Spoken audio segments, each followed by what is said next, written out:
जय जगन्नाथ सांग मैंने welcome to MB job update.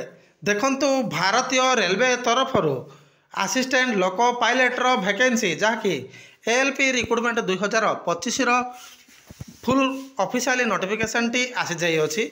एहार educational qualification T कौन रहुछि, सिलेक्शन प्रोसेस टी कौन रहुछि, एही पर डिटेल देखिबा एही वीडियो माध्यम रे। तेणु चैनल को सर्वप्रथम विजिट करथिबे जेतेबेले एबे ही सब्सक्राइब कर देबे, ऑल नोटिफिकेशन को ऑन कर देबे, वीडियो टी को कंप्लीटली देखिबे। सो फ्रेंड देखंतु ऑफिशियली नोटिफिकेशन टी आसी जाई अछि जाकी इंडियन रेलवे तरफरु जहार पदवीर नाम रहुछि एएलपी बा असिस्टेंट लोको पायलटर वैकेंसी रहुछि। सेंट्रलाइज्ड एम्प्लॉयमेंट नोटिफिकेशन रहुछि 01/2025 रहुछि। एहार एप्लाई मोड कथा देखिले ऑनलाइन रहुछि, जहार ऑनलाइन आवेदन आरंभ रहुछि जहाँकि 12/4/2025 अर्थात आसंता काली ठारू एहार ऑनलाइन पोर्टल खोलीजिवो बा ऑनलाइन आवेदन करि परिबे। एहार शेष तारीख रहुछि 11/5/2025 रहुछि। फ्रेंड देखो एप्लिकेशन फीज रो शेष तारीख रहुछि 13/5/2025 रहुछि। आपणकर कौन सी एप्लिकेशन रे भूल थिले करेक्शन करिवार समय रहुछि 14/5/2025 रु 23/5/2025 मध्य रहुछि। सेपरि देखंतु मोट पदवी कथा देखिले 9970 पदवी रहुछि, जहाँकि एएलपी रिक्रुटमेंट 2025 लेवल 2 वैकेंसी रहुछि। पे मेट्रिक सैलरी डे रहुछि 19,900 पे मेट्रिक सैलरी डे रहुछि। मेडिकल स्टैंडर्ड A1 रहुछि। एज रहुछि 18 वर्ष रु 30 वर्षर कैंडिडेट माने एही फॉर्म को आवेदन करि परिबे, जहार एज कैलकुलेट रहुछि 1/7/2025 ठारू।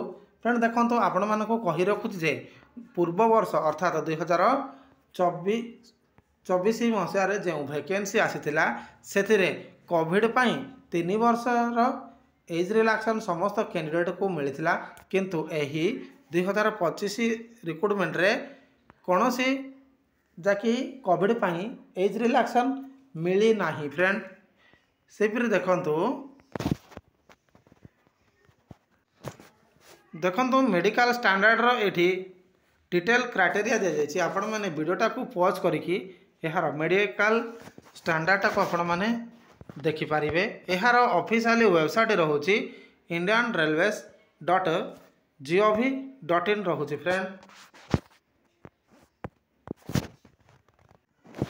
हु कैन अप्लाई एहा को आम ऑल ओडिशा तथा ऑल इंडिया कैंडिडेट एही फॉर्म को आवेदन करि परिबे। एहार एज रिलैक्सन कथा देखिले SC ST मानक पई 5 वर्षर एज रिलैक्सन सुविधाटी रहुछि।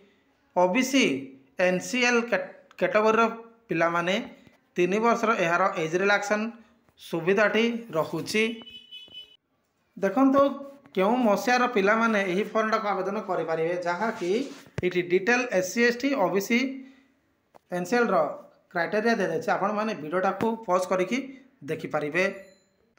सेपरि एप्लिकेशन फीस कथा देखिले ऑल जनरल कैंडिडेट मानक पई 500 टंकार एप्लिकेशन फीस टी रहुछि। SC ST EBC female transgender ex serviceman मानक पई 250 टंकार एप्लिकेशन फीस टी रहुछि।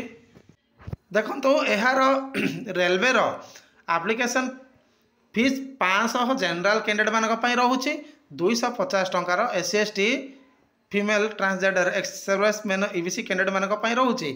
ता सहित फ्रेंड देखंतु जो कैंडिडेट माने फास्ट सीबीटी रे आपण माने परीक्षा टी देबे आपणकर ऑल जनरल कैंडिडेट 400 टंकार फीस रिफंडेबल रहुछि।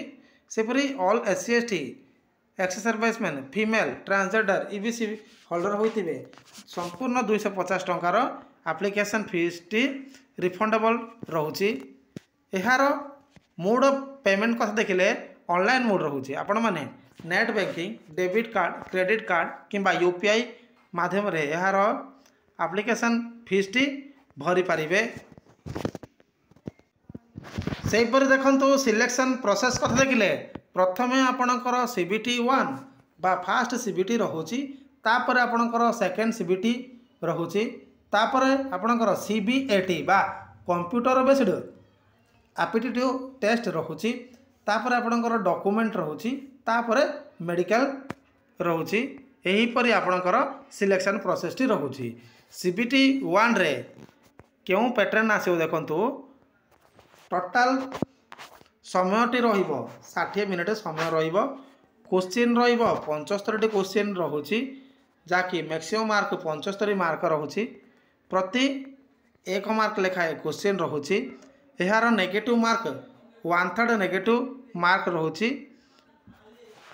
नॉर्मलाइजेशन जाकि सीबीटी 1 रे मल्टीपल शिफ्ट रे परीक्षा ले नॉर्मलाइजेशन प्रोसेसन टा लागू होबो सेपरि मिनिमम क्वालिफाइंग मार्क रोचे एडी यूआर ईडब्ल्यूएस 40% रोचे ओबीसी एनसीएल 30% एससी 30% एसटी 25% रो मिनिमम क्वालिफाइंग मार्क आनिबा पई पड़िबो सीबीटी 1 रे केउ सब सब्जेक्ट पड़े देखंतु मैथमेटिक रो एडी डिटेल देखि परिबे मेंटल एबिलिटी अर्थात रीजनिंग रो एडी आपण माने देखि परिबे जनरल साइंस एडी फिजिक्स केमिस्ट्री बायो रोचे सेपरि जनरल अवेयरनेस एटी रोचे आपण माने यह को आपण माने स्क्रीन टाको पॉज करके भी देखि परिबे सेपरि सीबीटी 2 रे से सेकंड सीबीटी 2 रोची सीबीटी 1 परे सीबीटी 2 रे रोची आपणकर दुईटी पेपर रोची पेपर 1 रे 90 मिनिट रहिबो 100 टी क्वेश्चन रोची सेपरि पेपर बी रे 60 मिनिट समय रोची क्वेश्चन 75 टी रोची नेगेटिव 1/3 रहुची सेपरि सीबीटी 2 रे नॉर्मलाइजेशन अच्छी कि नहीं देखंतु मल्टीपल शिफ्ट जदि परीक्षा हुए तो ताहले एहार नॉर्मलाइजेशन प्रोसेस टी रोची सेपरि एहार पार्ट 1 रे एहार एडी परसेंटेज मार्क आनिबा पई पड़िबो syllabus math reasoning science and engineering रो सिलेबस टी रहुची देखंतु एडी क्वालिफिकेशन अनुसार ट्रेड टेस्ट रो एडी सब्जेक्ट गुडाक रोची सेपरि आपणकर सीबीटी 2 परे सीबीएटी बा कंप्यूटर बेस्ड एप्टीट्यूड टेस्ट रोची तापर आपणकर डॉक्यूमेंट वेरिफिकेशन टी रहुची एहा को किपरि आवेदन करिवे एहा को आपण माने ऑनलाइन माध्यम रे आवेदन करि परिवे आप देखंतु आवेदन कला समय गोटे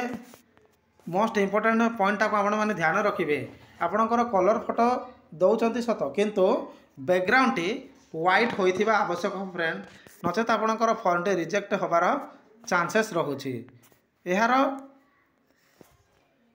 ऑनलाइन आवेदन कला समय व्हाइट बैकग्राउंड रो पासपोर्ट देबे फ्रेंड देखंतु एटी समस्त जोन रो ऑफिशियली वेबसाइट टी रहुची देखंतु एहार एजुकेशनल क्वालिफिकेशन कथा देखिले 10th प्लस आईटीआई रोची आपण माने 10th प्लस आईटीआई करथिले एही फॉर्म टा आवेदन करि परिबे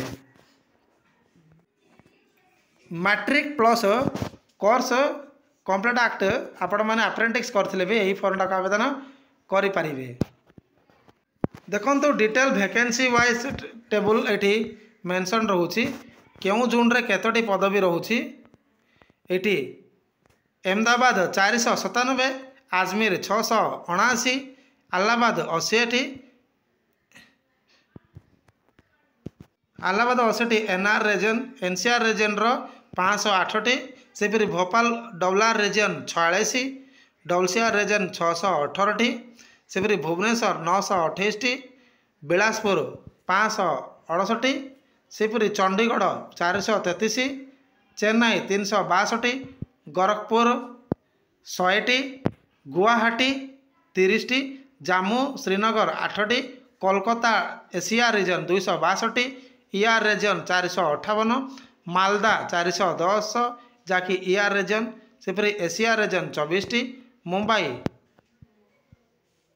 एटी आपण माने स्क्रीन रे देखि पारथिबे वीडियोटा को पॉज कर देखि नियंतु मोट पदवी 9970 पदवी रही सब फ्रेंड देखो आपणकर कौन डाउट थिले आम वीडियो डिस्क्रिप्शन रे कमेंट बॉक्स रे आपण माने क्वेश्चन भी करें मुझे आपणकर कमेंटर रिप्लाई दे पारिबी।